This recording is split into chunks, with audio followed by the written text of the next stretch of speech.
दोस्तों, आज की कहानी है बहू मेरी बेटी का मायके में आना तुझे खराब क्यों लगता है।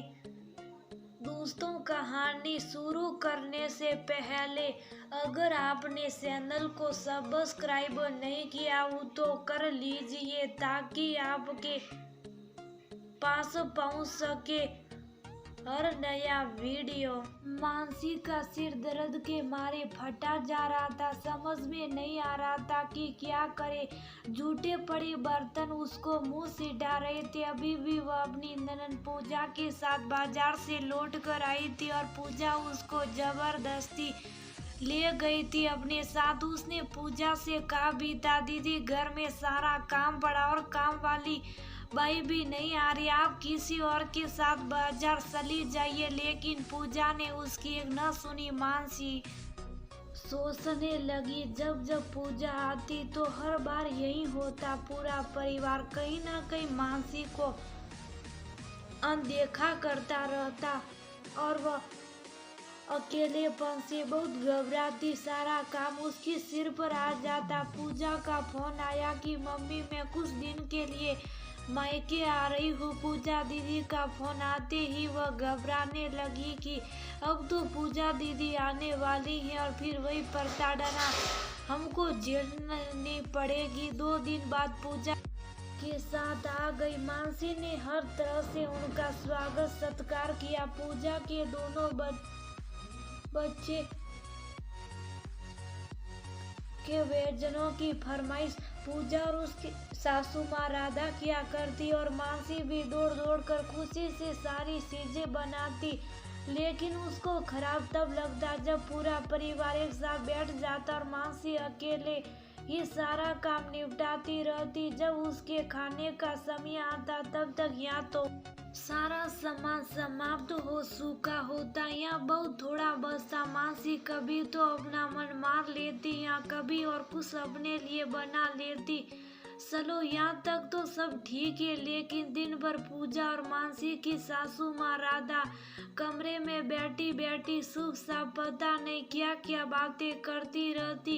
अभी मानसी को अपनी चर्चा में शामिल नहीं करती, जैसे लगता कि वह मानसी के बारे में ही बातें कर रही हो। पूजा कभी नहीं मानसी से कहती कि आओ तुम भी मेरे साथ में बैठ कर कुछ खा लो या आओ तुम भी हम लोगों के साथ में बैठकर बातें करो। हमेशा उसको उपेक्षित ही किया जाता। यहाँ तक उसके पति रमेश भी अपनी बहन की खातिरदारी में मानसी को तरह तरह के व्यंजन बनाने के लिए बोलते रहते। पूजा के दोनों बच्चे भी अपनी माँ के नक्शे कदम पर चलते हुए वैसा ही व्यवहार करते। जैसे ही मानसी थोड़ा देर आराम करने के लिए बैठती वैसे ही आकर बोलते मामी हमको ये चाहिए, ये दे दीजिए।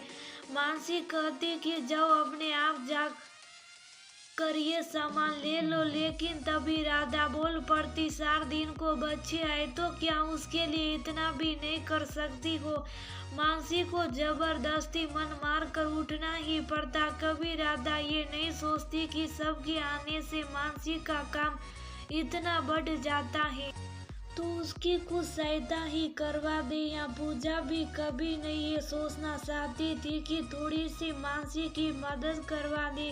पूजा की अपनी ननद से तो बिल्कुल बनती नहीं और ना ही कभी उसे बुलाती, लेकिन अपने मायके में आकर पूजा मानसी पर बहुत ज्यादा हुक्म चलाती। आखिर आज तो हद ही हो गई। पूजा जबरदस्ती मानसी को बाजार लेकर गई थी और लौटते लौटते रात हो गई। अब काम वाली बाई तो आई नहीं थी, सारा काम बिखरा पड़ा था। यही देखकर मानसी बहुत ज्यादा परेशान थी।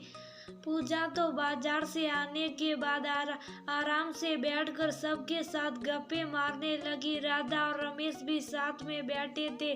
मानसी के सिर में बहुत तेज दर्द हो रहा था। इसके समझ में ही नहीं आ रहा था कि कहां से काम शुरू करे। तभी अंदर से राधा ने कहा मानसी पूजा बहुत ज्यादा थक गई है, ऐसा करो पहले गरम गरम नाश्ता बना लो, फिर खाने में कुछ बढ़िया सा बना लेना। एक तो बहुत तेज सिर दर्द, ऊपर से सब लोग बैठकर गप्पे मारे। सारा काम पड़ा मानसी के करने के लिए। पूजा थक गई है, जैसे मेरे शरीर तो थकता ही नहीं है। अब तो उसे बहुत जोर से रोना आया। मानसी बहुत हिम्मत करके राधा से जाकर बोली, सासू माँ, कभी आपने मेरे बारे में भी सोचा कि बहू भी थक जाती होगी? ठीक है, मैं सब काम कर लेती हूँ, लेकिन कभी आपने या पूजा दीदी ने सोचा कि बहू अकेले काम कर रही है तो जरा हाथ बटा ले। घर में 4 व्यक्ति बढ़ते हैं तो काम तो बढ़ता ही है, वह भी तब जब सब बराबर से खाने वाले। आप क्या समझती हैं मैं कोई रोबोट हूँ जो शायद जितना काम करा ले? नहीं, अब मैं भी थक गई हूँ, मेरा भी शरीर आराम चाहता। और फिर इतना करने के बाद भी आप लोगों को कभी ये नहीं लगता कि मैं कुछ करती भी हूँ? मेरा भी मन करता है कि जब आप सब लोग बैठकर बातें करते तो मैं भी आप लोगों के साथ बैठकर बातें करूं। क्या मेरे अरमानों की कोई कीमत नहीं है? इतना सारा काम पड़ा, आप सब लोग आराम करने बैठ गए और मुझे फरमाइशों की लिस्ट मिलनी शुरू हो गई।